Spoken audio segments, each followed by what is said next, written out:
Chapter 4, Bodhisattvas. At this point, the Buddha addressed Maitreya Bodhisattva. You go inquire about Vimalakirti's illness. Maitreya addressed the Buddha. World-honored one, I dare not accept your instruction to go inquire about his illness. Why? I remember once in the past when I was explaining the practice of the stage of irreversibility for the heavenly king of the Tushita heaven and his subordinates.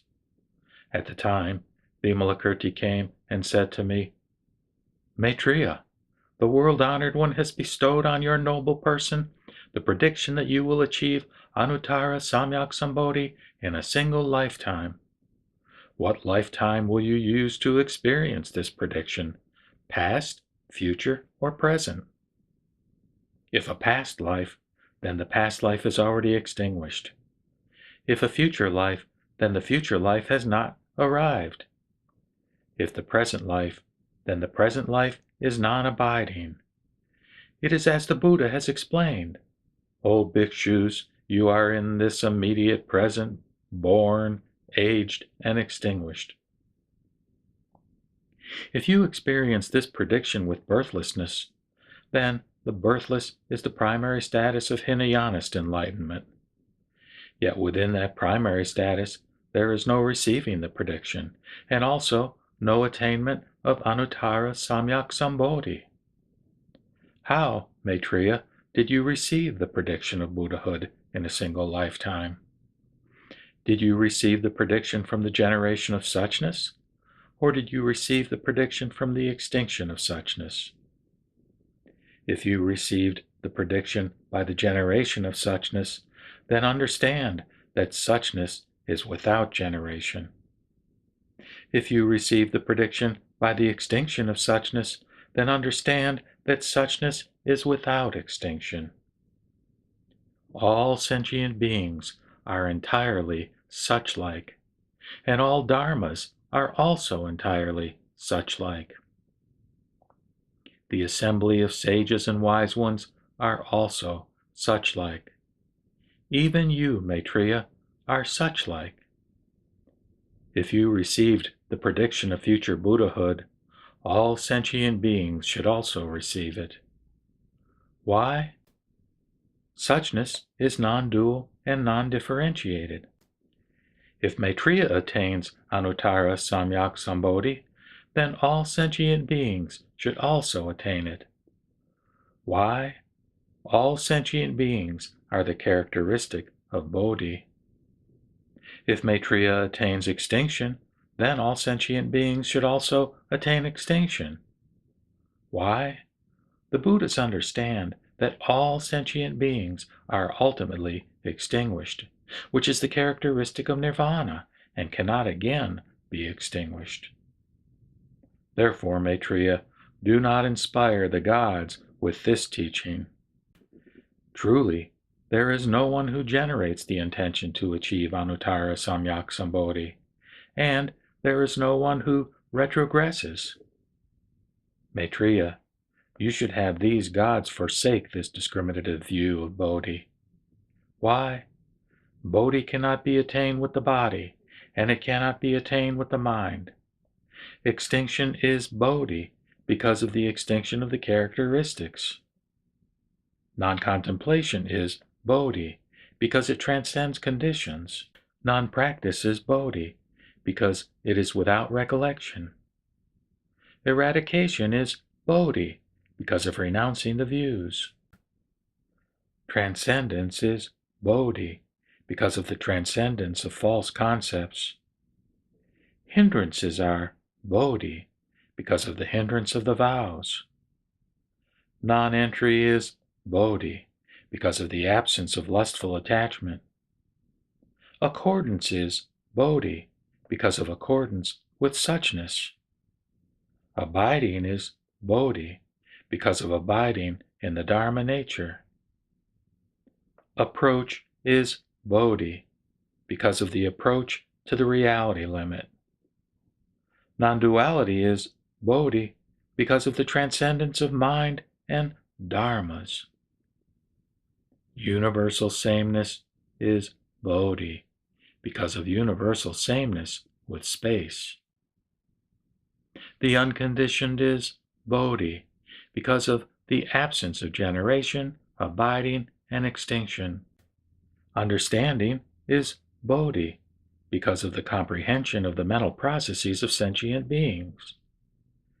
Non-assemblance is Bodhi, because of the non-assemblance of the entrances, that is, sensory capacities. Non-aggregation is Bodhi, because of the transcendence of the latent influences of the afflictions. The non-locative is Bodhi, because of formlessness. Provisional names are Bodhi, because names are empty. The activities of the conversion of suchness are Bodhi, because of the non-existence of grasping and forsaking. The non-turbulent is Bodhi, because of permanent composure. Good serenity is Bodhi, because of the purity of the natures. Non-grasping is Bodhi, because of the transcendence of objectified mentation. Non-differentiation is Bodhi, because of the universal sameness of the dharmas. Non-comparison is Bodhi, because of the impossibility of analogy. The subtle is Bodhi, because of the difficulty of understanding the dharmas. World-honored one, when Vimalakirti explained this dharma, 200 gods achieved the forbearance of the non-arising of dharmas. Therefore, I cannot accept your instruction to go inquire about his illness. The Buddha told Radiance Ornament Youth, "You go inquire about Vimalakirti's illness." Radiance Ornament Youth addressed the Buddha, "World-honored one, I dare not accept your instruction to go inquire about his illness." "Why?" "I remember once in the past, when I was coming out of the great city of Vaisali, just as Vimalakirti was entering the city, I immediately bowed and asked, 'Retired scholar, from where are you coming?' He answered me, 'I have come from the place of enlightenment.' I asked, 'Where is the place of enlightenment?' He answered, 'Sincerity is the place of enlightenment, because of the absence of falsity. The generation of practice is the place of enlightenment, because it is able to discriminate things. Profound mind is the place of enlightenment, because of the increase in merit. The mind of Bodhi or Bodhicitta is the place of enlightenment, because of the absence of error. Charity is the place of enlightenment, because of not seeking after retribution, that is reward. Morality is the place of enlightenment, because of the fulfillment of vows. Forbearance is the place of enlightenment, because of the absence of any mental hindrance regarding sentient beings. Exertion is the place of enlightenment, because of non-retrogressing. Meditation is the place of enlightenment, because of the pliable disciplining of the mind. Wisdom is the place of enlightenment, because of the manifest perception of the dharmas. Sympathy is the place of enlightenment, because of the universal sameness of sentient beings. Compassion is the place of enlightenment, because of the forbearance of suffering. Joy is the place of enlightenment, because of taking pleasure in the Dharma. Equanimity is the place of enlightenment, because of the eradication of repugnance and affection. The numinous penetrations are the place of enlightenment, because of the achievement of the 6 penetrations, that is, supernatural abilities. Emancipation is the place of enlightenment, because of the ability to forsake. Skillful means are the place of enlightenment, because of the salvation of sentient beings. The 4 means of attraction are the place of enlightenment, because of the attraction, that is, the conversion of sentient beings. Erudition is the place of enlightenment, because of practice according to one's knowledge. Mental control is the place of enlightenment because of the correct contemplation of the dharmas. The 37 factors of enlightenment are the place of enlightenment because of forsaking the conditioned dharmas. The truth is the place of enlightenment because of not misleading the world. Conditioned generation is the place of enlightenment because ignorance and so forth through old age and death are all unexhausted. The afflictions are bodhi because of understanding according to actuality. Sentient beings are the place of enlightenment because of understanding no self. All dharmas are the place of enlightenment because of understanding the emptiness of the dharmas. Subjugation of the maras is the place of enlightenment because of not being swayed.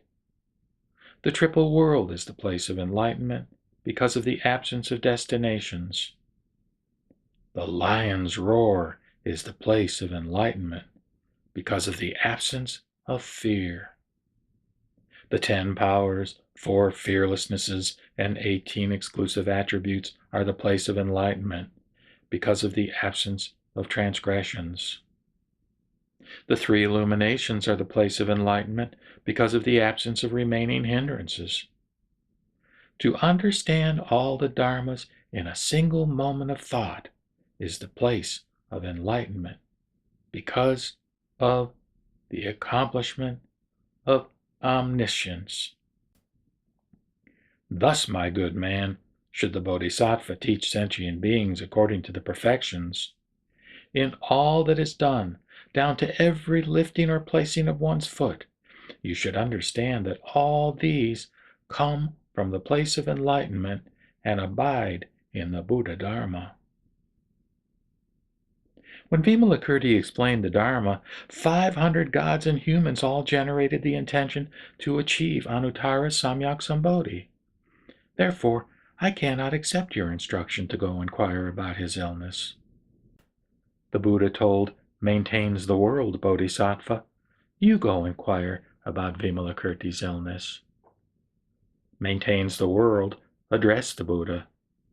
World-honored one, I dare not accept your instruction to go inquire about his illness. Why, I remember once in the past when I was residing in a meditation chamber, Mara, the evil one, attended by 12,000 goddesses, and in a matter like Indra, with his drum, music, and song, proceeded to where I was. He and his subordinates bowed their heads to my feet, held their palms together reverentially, and stood to one side. Thinking it was Indra, I said to him, "Welcome, Kausika. Although you enjoy blessings, you should not be self-indulgent. You should contemplate the impermanence of the 5 desires and seek for the foundation of goodness, cultivating the perduring dharmas with regard to your body, life, and wealth." He then said to me, "O good sir, please receive these 12,000 goddesses to clean and wash for you." I said, "Kausika, as a Shramana and son of Sakya, I have no need for improper things such as this. This would not be appropriate for me." Before I had even finished saying this, Vimalakirti came and said to me, "This is not Indra. This is Mara, who has come only to ridicule you." He then said to Mara, "You can give these women to me. If it were I would accept them." Mara then thought in shock, Vimalakirti should not be troubling me. He wanted to become invisible and leave, but he could not disappear. Even using all his numinous power, he was not able to leave. He then heard a voice from space saying, "Evil one, if you give him the women, you will be able to go." Because of his fear, and with eyes casting nervously about, Mara gave Vimalakirti the women. Then Vimalakirti said to the women, "Mara has given you to me. You should now all generate the intention to achieve Anuttara Samyak Sambodhi." He then explained the Dharma to them in various ways and caused them to generate the intention for enlightenment. He then said, "Now that you have generated the intention for enlightenment, you may amuse yourselves in the joy of the Dharma, never again taking pleasure in the 5 desires." The goddesses asked, "What is the joy of the Dharma?" He answered, "Joy is always to trust the Buddha. Joy is to desire to hear the Dharma. Joy is to make offerings to the assembly. Joy is to transcend the 5 desires. Joy is to contemplate the 5 skandhas as vengeful bandits. Joy is to contemplate the 4 elements as poisonous snakes. Joy is to contemplate the interior sensory capacities as being like empty aggregations. Joy is to maintain one's intention for enlightenment in all situations. Joy is to benefit sentient beings. Joy is to revere the teachers. Joy is the extensive practice of charity. Joy is the firm maintenance of the precepts. Joy is forbearance and pliability. Joy is the vigorous accumulation of good roots. Joy is the lack of disturbance in meditation. Joy is to transcend the defilements in wisdom. Joy is to disseminate bodhicitta. Joy is the subjugation of the hosts of Maras. Joy is the eradication of the afflictions. Joy is purification of the countries of the Buddhas. Joy is the accomplishment of the 32 primary characteristics and 80 subsidiary marks based on the cultivation of the merits. Joy is ornamentation of the place of enlightenment. Joy is to hear the profound Dharma without fear. Joy is the 3 emancipations and not to take the pleasure of ultimate enlightenment at an inappropriate time. Joy is to associate with fellow trainees. Joy is for one's mind to be without hindrance in the midst of those who are not one's fellow trainees. Joy is to defend against evil friends. Joy is to associate closely with good friends. Joy is to be happy and pure in mind. Joy is to cultivate the immeasurable factors of enlightenment. These are the Bodhisattva's joy in the Dharma. At this, Mara, the evil one, announced to the women, "I want to return with you to the heavenly palace." The women said, "You already gave us to this retired scholar. We are extremely joyful in the joy of the Dharma, and will never again take pleasure in the 5 desires." Mara said, "If the retired scholar is able to forsake these women, and everything that exists is given to him, then he is a bodhisattva." Vimalakirti said, "I have already forsaken them. You may take them away, but you must make all sentient beings attain fulfillment of their vows in the Dharma." At this, the women asked Vimalakirti, "How should we reside in Mara's palace?"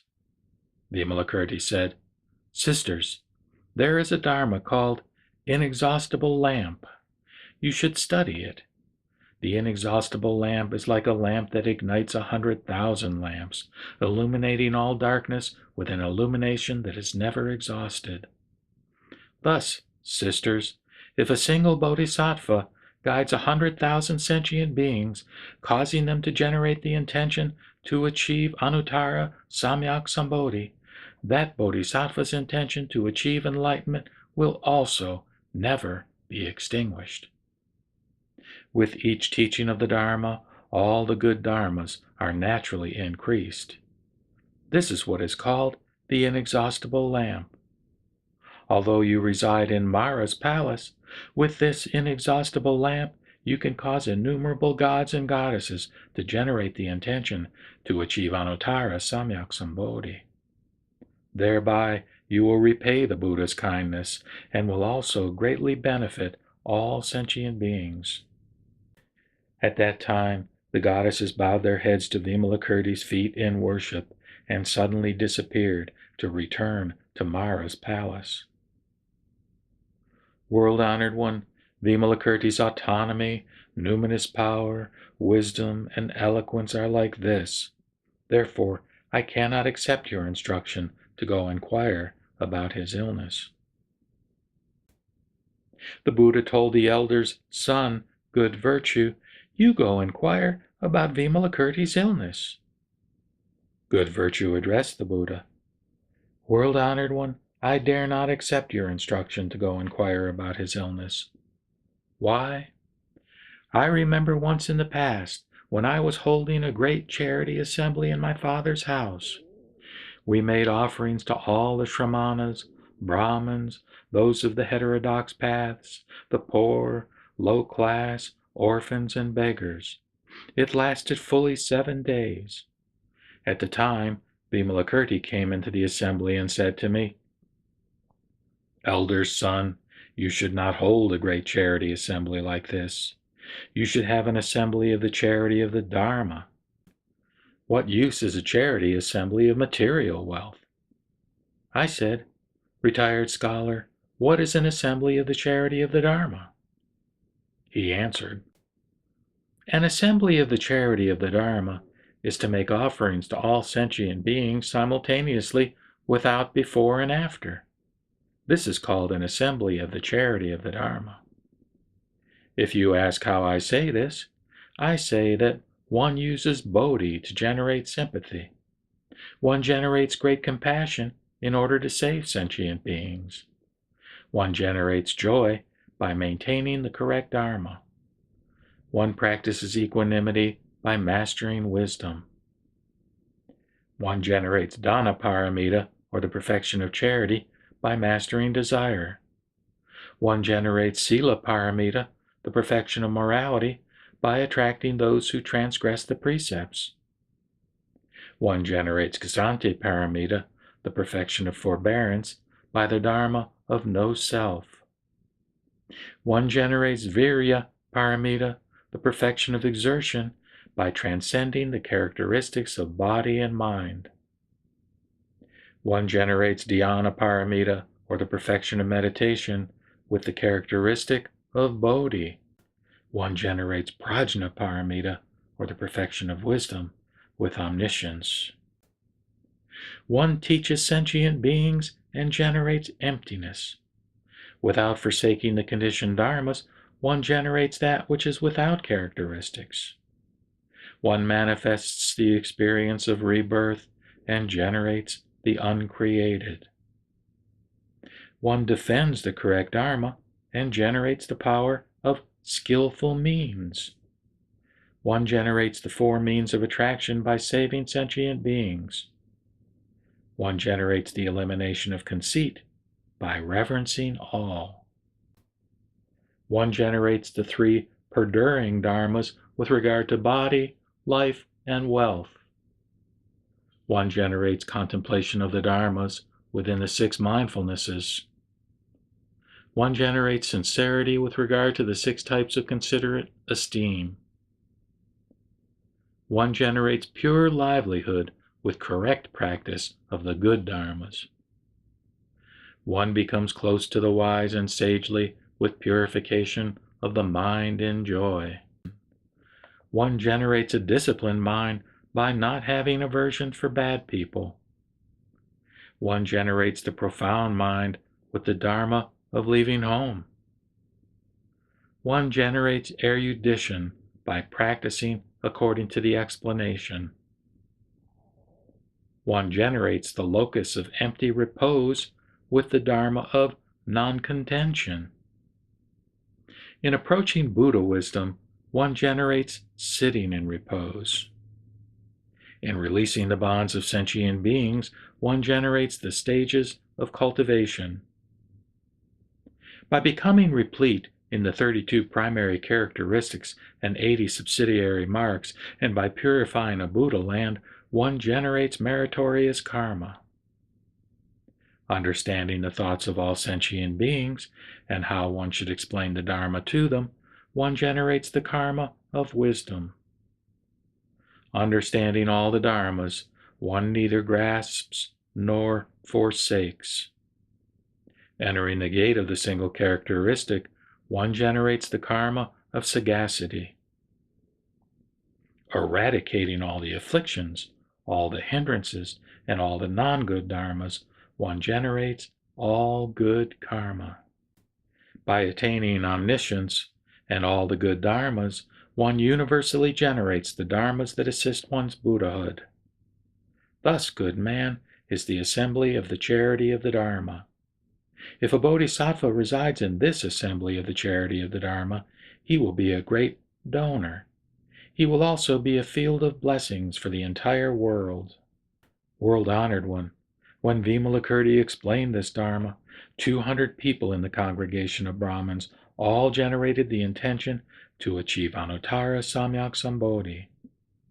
At the time, my own mind attained a purity which I exclaimed to be unprecedented, and I bowed my head to Vimalakirti's feet in worship.